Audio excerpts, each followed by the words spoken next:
दोस्तों very good morning. Gupta ji की पाठशाला यूट्यूब चैनल में आप सभी का स्वागत है। दोस्तों आज है 16 जनवरी और 16 जनवरी 2025 को बनने वाले सभी करंट अफेयर्स का हम लोग यहाँ डिटेल से चर्चा करेंगे, लेकिन उससे पहले हम लोग 15 जनवरी 2025 के करंट अफेयर्स का रिवीजन करते हैं।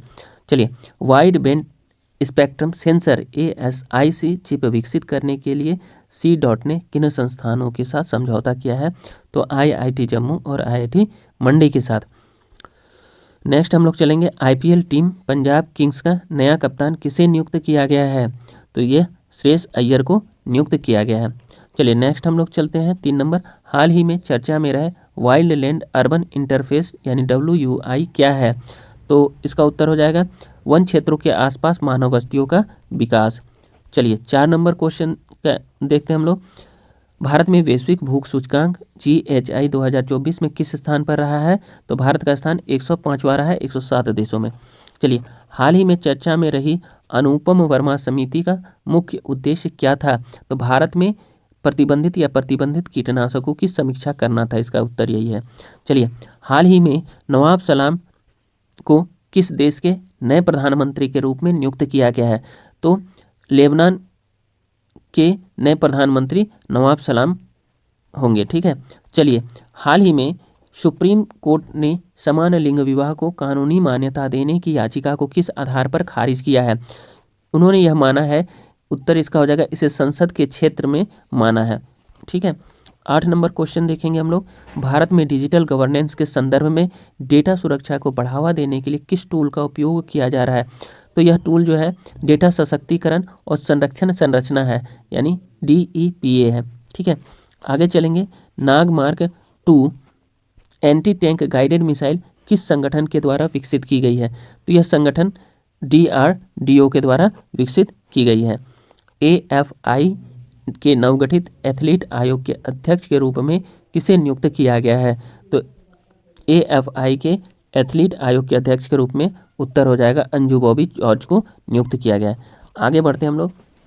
चलिए, अब हम लोग देखते हैं 16 जनवरी के करंट अफेयर्स का हम लोग यहाँ पर डिटेल से चर्चा करते हैं। लोकपाल स्थापना दिवस पर किस व्यक्ति को सम्मानित किया जाएगा? तो यहाँ पर ऑप्शन में इनमें से सभी को सम्मानित किया जाएगा। न्यायमूर्ति किन्हें किन्हें? तो न्यायमूर्ति संतोष हेगड़े को, अन्ना हजारे जी को और अटॉर्नी जनरल R वेंकट रमनी को लोकपाल स्थापना दिवस पर सम्मानित किया जाएगा। चलिए, इनमें से सभी अन्ना हजारे, न्यायमूर्ति संतोष हेगड़े और अटॉर्नी जनरल R वेंकट रमनी को 16 जनवरी को लोकपाल स्थापना दिवस के अवसर पर सम्मानित किया जाएगा। अन्ना हजारे को लोकपाल अधिनियम 2013 के निर्माण में उनकी महत्वपूर्ण भूमिका के लिए जाना जाता है। अभी वर्तमान में लोकपाल के अध्यक्ष कौन है? वर्तमान में लोकपाल के अध्यक्ष न्यायमूर्ति अजय मानिकराव खानविलकर हैं। ठीक है। और इनकी नियुक्ति कब हुई थी? 10 मार्च 2024 को। लोकपाल के पहले अध्यक्ष कौन थे? पिनाकी चंद्र घोष थे। नेक्स्ट चलते हैं 2 नंबर क्वेश्चन। कौन सा राज्य ने 3 दिवसीय अंतर्राष्ट्रीय पतंग मिठाई महोत्सव का उद्घाटन किया है? तो इसका उत्तर हो जाएगा तेलंगाना ने 3 दिवसीय अंतर्राष्ट्रीय पतंग मिठाई महोत्सव का उद्घाटन किया है। चलिए, तेलंगाना के मंत्रियों ने संक्रांति समारोह के हिस्से के रूप में परेड ग्राउंड में 3 दिवसीय जो है अंतर्राष्ट्रीय पतंग और मिठाई महोत्सव का उद्घाटन किया। इस कार्यक्रम में 19 देशों के 57 अंतर्राष्ट्रीय पतंगबाज और 22 राज्यों के 58 राष्ट्रीय प्रतिभागी शामिल हुए हैं। यह त्यौहार तेलंगाना में वहाँ की सांस्कृतिक विरासत और पाक प्रसन्नता और सभी उम्र के लिए इंटरैक्टिव गतिविधि को प्रदर्शित करती है। ठीक है। और यहाँ अभी तेलंगाना की वर्तमान राजधानी जो है हैदराबाद है और यहाँ के मुख्यमंत्री हैं रेवंत रेड्डी। ठीक है। चलिए नेक्स्ट चलते हैं हम लोग। PM मोदी जी ने भारतीय मौसम विज्ञान विभाग यानी IMD के कितने वर्ष के पूरे होने पर मिशन मौसम को लॉन्च किया है? चलिए, तो कितने वर्ष पूरे हो गए हैं IMD के यानी भारतीय मौसम विज्ञान विभाग के? तो 150 वर्ष पूरे हो चुके हैं। तो 150 वर्ष के पूरे होने पर प्रधानमंत्री मोदी जी ने भारतीय मौसम विज्ञान विभाग का मिशन मौसम को लॉन्च किया है। चलिए, 150 वर्ष।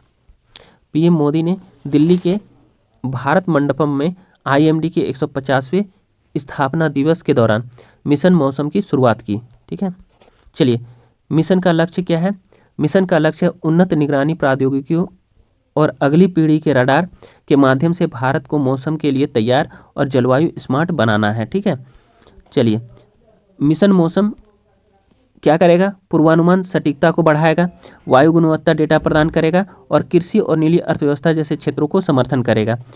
4 नंबर क्वेश्चन हम लोग देखते हैं, कैबिनेट सूची लीक होने के बाद किस देश के प्रधानमंत्री ने इस्तीफा दिया? तो किस देश के प्रधानमंत्री ने कैबिनेट सूची लीक होने के बाद इस्तीफा दिया? साओ टोमे और प्रिंसिप के प्रधानमंत्री ने क्या किया, अपने पद से इस्तीफा दे दिया था। चलिए साओ टोमे आंसर हो जाएगा, साओ टोमे और प्रिंसिप के प्रधानमंत्री ने। प्रधानमंत्री इल्जा अमादो वाज ने राष्ट्रपति कार्लोस विलानोवा को सौंपे जाने से पहले अपनी कैबिनेट सूची लीक होने के बाद इस्तीफा दे दिया। 9 जनवरी को नियुक्त होने वाले इल्जा ने सूची के समय से पहले जारी होने की बात स्वीकार की, जिसके कारण उन्हें बर्खास्त कर दिया गया। इससे पहले भी जो है पिछली सरकार को राष्ट्रपति द्वारा क्या कर दिया गया था, भंग कर दिया गया था, जिसके कारण देश में राजनीतिक विवाद छिड़ गया है। आगे हम लोग चलेंगे 5 नंबर क्वेश्चन कि DRDO ने कौन सा शीत मौसम वस्त्र प्रणाली का अनावरण किया है? तो इसका उत्तर हो जाएगा हिम कवच। क्या हो जाएगा, हिम कवच। हिम कवच शीत मौसम वस्त्र प्रणाली का अनावरण किसने किया? तो DRDO ने किया है। ठीक है, हिम कवच इसका आंसर हो जाएगा। चलिए आगे बढ़ते हैं। हिम कवच, DRDO का हिम कवच एक बहुपरत वस्त्र प्रणाली है जो कि 20 डिग्री सेल्सियस से लेकर के -60 डिग्री सेल्सियस तक की विषम हिमालयी परिस्थिति में सैनिकों की सुरक्षा सुनिश्चित करता है। ठीक है, इस वस्त्र प्रणाली को तापरोधन, आर्द्रता शोषक और वायु प्रतिरोध के लिए डिजाइन किया गया। यह वस्त्र प्रणाली आराम और गतिशीलता को बढ़ाती है। कठोर परीक्षणों ने इसकी प्रभावशीलता की पुष्टि की है, जो कठोर ठंडे जलवायु में परिचालन तत्परता के लिए बहुत ही महत्वपूर्ण है। इस प्रकार से सैनिकों के लिए ये क्या होगी, कठिन से कठिन परिस्थितियों में उनकी रक्षा करेगी। इसलिए इसे किसने विकसित किया है? DRDO ने। किसको? तो हिम कवच को विकसित किया है। अब देखिए नेक्स्ट क्वेश्चन है 6ठा नंबर, एशिया के किस देश में माघे संक्रांति मनाई जा रही है? कौन सा संक्रांति? माघे संक्रांति। तो माघे संक्रांति नेपाल में मनाई जा रही है। कहाँ पर? नेपाल में। चलिए इसके हम लोग डिटेल को देखते हैं। माघे संक्रांति या मकर संक्रांति नेपाल में थारू, मगर और नेवार जैसे समुदायों द्वारा मनाया जाने वाला एक प्राकृतिक त्यौहार है। ठीक है, उत्तरायण के शुरुआत को इन्होंने चिन्हित करते हुए उत्सव में स्नान, ध्यान और दान शामिल होता है। ठीक है, भक्त अनुष्ठानों के लिए क्या कहते हैं, पवित्र स्थलों पर जाते हैं और सर्दियों को गर्मी प्रदान करने के लिए पारंपरिक व्यंजन खाते हैं और साथ ही साथ वो भगवान शिव को मिठाई, दूध और फल आदि का भोग लगाते हैं। समुदाय जो है घी और तिल जैसे पारंपरिक व्यंजन को खाते हैं और साथ ही साथ वो लोग क्या करते हैं, अपने माथे पर सरसों तेल भी लगाते हैं। तो ये सभी चीज़ें हैं यहाँ पे। चलिए दोस्तों नेक्स्ट क्वेश्चन हम लोग देखते हैं। परशुराम कुंड या कुंभ मेला 2025 किस पूर्वोत्तर राज्य में शुरू हुआ है? तो परशुराम कुंड या कुंभ मेला किस पूर्वोत्तर राज्य में शुरू हुआ है? तो यह शुरू हुआ है अरुणाचल प्रदेश में। कहाँ पे? अरुणाचल प्रदेश में। ठीक है, चलिए उत्तर इसका अरुणाचल प्रदेश है। उप मुख्यमंत्री चौना मीन परशुराम कुंड मेले 2025 का शुभारंभ किया और लोहित जिले में कई बुनियादी ढांचा और परियोजनाओं का भी उन्होंने उद्घाटन किया, जिसका उद्देश्य क्या था, कनेक्टिविटी को बढ़ावा देना, पर्यटन को बढ़ावा देना और क्षेत्र की सांस्कृतिक और प्राकृतिक विरासत को संरक्षित करना था। ठीक है, वहाँ के डायसीएम यानी कि उप मुख्यमंत्री ने परशुराम में कुंड में नवनिर्मित गेस्ट हाउस और टूलो रिसोर्ट का भी उद्घाटन किया। पूछते देगा टूलो रिसोर्ट का कहाँ उद्घाटन हुआ? तो अरुणाचल प्रदेश में। चलिए ये सुविधाएं क्यों लाई गई वहाँ पर? क्योंकि आध्यात्मिक स्थल पर आने वाले तीर्थयात्री और पर्यटकों को आवास प्रदान करेगी। साथ ही साथ क्या होगा कि यहाँ की स्थानीय अर्थव्यवस्था को बढ़ावा देगा यह और क्षेत्र के पर्यटन उद्योग का समर्थन करेगा। इस प्रकार की परियोजनाएं तो इन्होंने मेला के साथ साथ कई परियोजनाओं का भी उद्घाटन किया। चलिए बात हुई है मेले की या आयोजनों की, तो हम लोग यहाँ पर भारत में जो प्रमुख मेले या आयोजन है उसका हम लोग रिवीजन करते हैं। चलिए अम्बुबाची मेला कहाँ पर? कामाख्या मंदिर में मनाया जाता है। असम किस माह में? तो असमिया माह आहार में मनाया जाता है। बनेश्वर मेला डूंगरपुर महादेव मंदिर में राजस्थान में फरवरी महीने में। चलिए चंद्रभागा मेला झालरपाटन झालवाड़ा राजस्थान में। हिंदू माह के अनुसार कार्तिक माह में और अंग्रेजी के अनुसार अक्टूबर नवंबर में। ठीक है, गंगा सागर मेला अभी वर्तमान में चल रहा है। ठीक है, गंगा सागर द्वीप में पश्चिम बंगाल में जनवरी फरवरी में मनाया जाता है। चलिए पुष्कर मेला जो है पुष्कर राजस्थान में कार्तिक महीने में मनाया जाता है, या फिर अंग्रेजी के अक्टूबर नवंबर में। सोनपुर मवेशी मेला, ठीक है, तो सोनपुर बिहार में मनाया जाता है, हिंदू माह कार्तिक माह या अंग्रेजी माह अक्टूबर नवंबर में, ठीक है। नौचंडी मेला मेरठ यूपी में मनाया जाने वाला 1 महीने वाला त्यौहार है, यह होली के बाद दूसरे दिन मनाया जाता है। चलिए, सूरजकुंड हस्तशिल्प मेला, यह मनाया जाता है आपका फरीदाबाद में, 1 से 15 फरवरी के बीच में इसको मनाया गया था।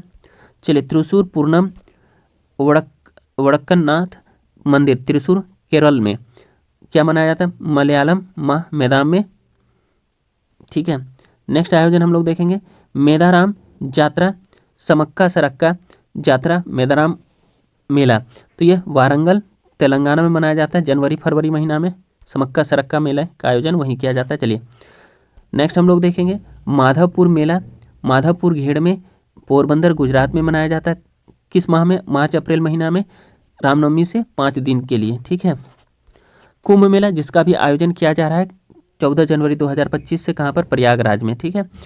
अब ये जो है कुंभ मेला प्रयागराज के अलावा किन किन जगहों पे मनाया जाता है, तो नासिक में मनाया जाता है, उज्जैन में मनाया जाता है, हरिद्वार क्षेत्र में, और प्रयागराज में तो मनाया ही जाता है। तो ये किस लिए मनाया जाता है, तो नक्षत्रों की स्थिति के अनुसार भिन्न भिन्न समय पर आयोजित होता है। कुंभ मेला जो है 12 वर्ष में एक बार आयोजित होता है, और अर्ध कुंभ मेला 6 वर्षों में आयोजित होता है। अन्य सभी वार्षिक रूप से आयोजित किए जाते हैं। चलिए दोस्तों, यहाँ बात हुई है तेलंगाना की, तो तेलंगाना का राजधानी है हैदराबाद, और यहाँ के मुख्यमंत्री हैं रेवंत रेड्डी। चलिए, नेक्स्ट क्वेश्चन हम लोग देखते हैं। हाल ही में केंद्रीय मंत्री पीयूष गोयल ने राष्ट्रीय हल्दी बोर्ड को कहाँ से लॉन्च किया है, तो पीयूष गोयल जी ने कहाँ से यह हल्दी बोर्ड को लॉन्च किया है, तो दिल्ली से लॉन्च किया है।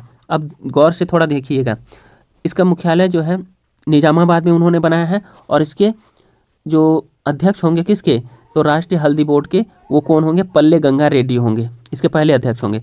चलिए, दिल्ली से यहाँ उत्तर देख लीजिए। केंद्रीय मंत्री पीयूष गोयल ने राष्ट्रीय हल्दी बोर्ड लॉन्च किया। राष्ट्रीय हल्दी बोर्ड का उद्घाटन नई दिल्ली में किया गया, ठीक है। अब चलिए, बोर्ड हल्दी किसानों के कल्याण और बेहतर किस्में विकसित करने और निर्यात बढ़ाने पर ध्यान केंद्रित करेगा, ठीक है। अभी इसकी स्थिति क्या है, भारत की हल्दी के मामले में भारत की स्थिति क्या है, तो भारत दुनिया में 70% हल्दी का उत्पादन करता है, जो 20 राज्यों में 30 किस्मों के साथ उगाई जाती है, जिनमें से कुछ को क्या मिला है, जीआई टैग भी प्राप्त हुआ है। बोर्ड को का उद्देश्य जो है क्या है, हल्दी के औषधीय गुणों के बारे में जागरूकता बढ़ाना है, ठीक है, औषधीय गुणों के बारे में जागरूकता बढ़ाना है। इसके साथ साथ हम ये भी बता देते हैं, इसका जो मुख्यालय है निजामाबाद में बनाया गया है राष्ट्रीय हल्दी बोर्ड का, ठीक है। और ये क्या करेगा, उत्पादन को बढ़ाने और का प्रोत्साहन देगा, विशेष रूप से कहाँ पर, आंध्र प्रदेश और तेलंगाना में, जहाँ हल्दी की काफ़ी अधिक संभावना है, ठीक है। इसका राष्ट्रीय हल्दी बोर्ड का उद्घाटन किया जिस समय, उसी समय उन्होंने इसका मुख्यालय कहाँ पर, निजामाबाद में होने की बात कही, और साथ ही साथ उन्होंने पल्ले गंगा रेड्डी को क्या कर दिया, अध्यक्ष भी नियुक्त कर दिया। ध्यान रखिएगा, मुख्यालय कहाँ हल्दी बोर्ड का, निजामाबाद। पूछेगा नया अध्यक्ष, प्रथम अध्यक्ष कौन बने हैं राष्ट्रीय हल्दी बोर्ड के, तो पल्ले गंगा रेड्डी, ध्यान से। चलिए, नेक्स्ट हम लोग चलते हैं, महिला अंडर 19 ट्रॉफी के इतिहास में सबसे ज़्यादा रन बनाने वाली खिलाड़ी कौन बन गई है, तो महिला अंडर 19 वनडे ट्रॉफी में सबसे ज़्यादा रन किसने बनाया है, तो ये बना है इरा जाधव ने। किसने, इरा जाधव ने। चलिए, बात हुई है क्रिकेट की, तो अभी क्रिकेट के काफ़ी चर्चा में रहा है। तो अभी हाल फिलहाल में क्या हुआ था कि मार्टिन गुप्टिल ने क्या लिया था, संन्यास लिया था। साथ ही साथ अभी कल ही हम पढ़े थे कि भारत की स्मृति मंधाना ने 4000 रन पूरा किया, और वे दूसरी ऐसी महिला क्रिकेटर जिन्होंने 4000 रन को पूरा किया। और यह भी एक इम्पोर्टेंट है कि भारत के जय शाह जो है आईसीसी के अभी वर्तमान में अध्यक्ष नियुक्त किए गए हैं। चलिए, नेक्स्ट हम लोग चलते हैं, आयुष्मान भारत प्रधानमंत्री जन आरोग्य योजना यानी ABPM जय लागू करने वाला 34वां राज्य या केंद्र शासित प्रदेश कौन बन गया है, तो 34वां राज्य या केंद्र शासित प्रदेश जो है आयुष्मान भारत प्रधानमंत्री जन आरोग्य योजना को लागू करने वाला कौन बना है, तो ओडिशा। कौन सा राज्य बना है, ओडिशा। चलिए, इसका हम लोग डिटेल से देखते हैं, उत्तर हो जाएगा ओडिशा, ठीक है। ओडिशा आयुष्मान भारत प्रधानमंत्री जन आरोग्य योजना लागू करने वाला 34वां राज्य बन गया है। दोस्तों, योजना की बात है तो हम लोग काफ़ी सारी चीज़ें इसमें पढ़ेंगे। अभी आयुष्मान भारत योजना उड़ीसा में तो लागू हो गई। इसकी घोषणा किसने की थी? मुख्यमंत्री मोहन चरण मांझी जी ने इसकी घोषणा की थी। इस योजना के तहत क्या प्रावधान किया गया है कि हर पंचायत में आरोग्य मंदिर बनाया जाएगा। मंदिरों में एएनएम स्वास्थ्य कार्यकर्ता और योग शिक्षक होंगे। लोगों की बेहतर स्वास्थ्य सुविधा उपलब्ध होंगी। ठीक है, लोगों को प्रदेश में क्या होगा, प्रदेश के लोगों को देश के 900 अस्पतालों की जगह अब 30,000 अस्पतालों में बेहतर स्वास्थ्य सुविधाएं मिलेंगी। चलिए, बात हुई है आयुष्मान भारत योजना की या प्रधानमंत्री जन आरोग्य योजना की, तो इसका हम लोग डिटेल देखते हैं। आयुष्मान भारत योजना या प्रधानमंत्री जन आरोग्य योजना की शुरुआत प्रधानमंत्री नरेंद्र मोदी जी ने 14 अप्रैल 2018 को बाबा भीमराव अंबेडकर जी की जयंती के दिन झारखंड के रांची जिले से आरंभ किया था। ठीक है, आयुष्मान भारत योजना या प्रधानमंत्री जन आरोग्य योजना जो भारत सरकार की एक स्वास्थ्य योजना है, जिसे 23 सितंबर 2018 को पूरे देश में लागू किया गया था। ठीक है, नेक्स्ट है इसी का हम लोग देखेंगे इसमें ऐसा क्या क्या प्रावधान है। इसमें यह प्रावधान किया गया है कि योजना का उद्देश्य आर्थिक रूप से कमजोर लोगों यानी बीपीएल धारक को स्वास्थ्य सुविधाएं मुहैया, स्वास्थ्य बीमा मुहैया करवाना। ठीक है, और इसके अंतर्गत क्या आते हैं, आने वाले प्रत्येक परिवार को क्या चीज़ मिलेंगे, 5 लाख तक का नकद रहित स्वास्थ्य बीमा उपलब्ध कराया जाएगा। 10 करोड़ बीपीएल धारक परिवार हैं, यानी कि लगभग 50 करोड़ लोगों को इस योजना का प्रत्यक्ष लाभ मिलेगा। चलिए, इसके अलावा बाकी बची आबादी को भी इस योजना के अंतर्गत लाने की बात कही गई है इस योजना में। चलिए, बात हुई है योजना की, तो केंद्र सरकार की योजनाओं की, तो हम लोग मोदी सरकार के यानी केंद्र सरकार के प्रमुख योजनाओं को देखेंगे। ठीक है, क्योंकि ये हर एक एग्जाम में कई बार रिपीट होता है या पूछते ही पूछते एक आध क्वेश्चन योजना से संबंधित रहते हैं। चलिए, हम लोग जितना हो सके कम समय में देख लेते हैं। जनधन योजना कब लाया गया था? 28 अगस्त 2014 को। इसका उद्देश्य क्या था? ज़्यादा से ज़्यादा लोगों को बैंकों से जोड़ना। दूसरा है स्किल इंडिया मिशन, इसको भी लॉन्च किया गया था 28 अगस्त 2014 को। इसका उद्देश्य क्या था? युवाओं में कौशल विकास। ठीक है, मेक इन इंडिया लाया गया था 28 सितंबर 2014 को, देश में विनिर्माण को बढ़ावा देना था। स्वच्छ भारत मिशन को कब लॉन्च किया गया? 2 अक्टूबर 2014 को। इसका टारगेट क्या था? 2 अक्टूबर 2019 तक देश को एक स्वच्छ भारत बनाना था। ठीक है, सांसद आदर्श गांव योजना 11 अक्टूबर 2014 को लॉन्च किया गया था। इसमें क्या कहा गया था कि प्रत्येक संसद द्वारा एक एक गांव को गोद लेकर विकसित किया जाना, इसमें प्रावधान किया गया था। श्रमेव जयते योजना लाया गया था, तो श्रमेव जयते योजना को कब लॉन्च किया गया था? 16 अक्टूबर 2014 को लॉन्च किया गया था। इसमें श्रमिक विकास को समर्पित योजना यह थी। बेटी बचाओ बेटी पढ़ाओ योजना, इसका नया नाम बदलाव है, इसको लॉन्च किया था 22 जनवरी 2015 को। इस योजना का लक्ष्य था लड़कियों को पढ़ाई के जरिए सामाजिक और वित्तीय तौर पर आत्मनिर्भर बनाना था। हृदय योजना लाया गया था केंद्र सरकार के द्वारा 21 जनवरी 2015 को। इसका क्या था कार्य? विश्व विरासत स्थलों की देखभाल करना और इन शहरों का आर्थिक विकास करना। अब चलिए, सबसे महत्वपूर्ण फ्लैगशिप योजना यह भी थी प्रधानमंत्री मुद्रा योजना, जिसे 8 अप्रैल 2015 को लागू किया गया था। ठीक है, छोटे कारोबारियों को 50,000 से लेकर 10 लाख तक ऋण देना इसमें प्रावधान किया गया था। उजाला योजना जो कि 1 मई 2015 को लॉन्च किया गया था, इसमें यह व्यवस्था की गई थी कि बिजली की खपत को कम करने के लिए एलईडी बल्बों का कम मूल्य पर वितरण। चलिए दोस्तों, आज का सेशन हम लोग यहीं समाप्त करते हैं। फिर हम लोग कल जो है नेक्स्ट सेशन इसी समय में और इन्हीं अंदाज में और नए क्लेवर और नए फ्लेवर के सामने आपके सामने हम प्रस्तुत होंगे। तब तक के लिए आप लोगों को बहुत बहुत धन्यवाद। दोस्तों, मेरे यूट्यूब चैनल गुप्ता जी की पाठशाला को आप लोग शेयर, लाइक, सब्सक्राइब और कमेंट अवश्य करें। आप लोगों को बहुत बहुत धन्यवाद। आप लोगों का दिन शुभ हो। जय हिंद।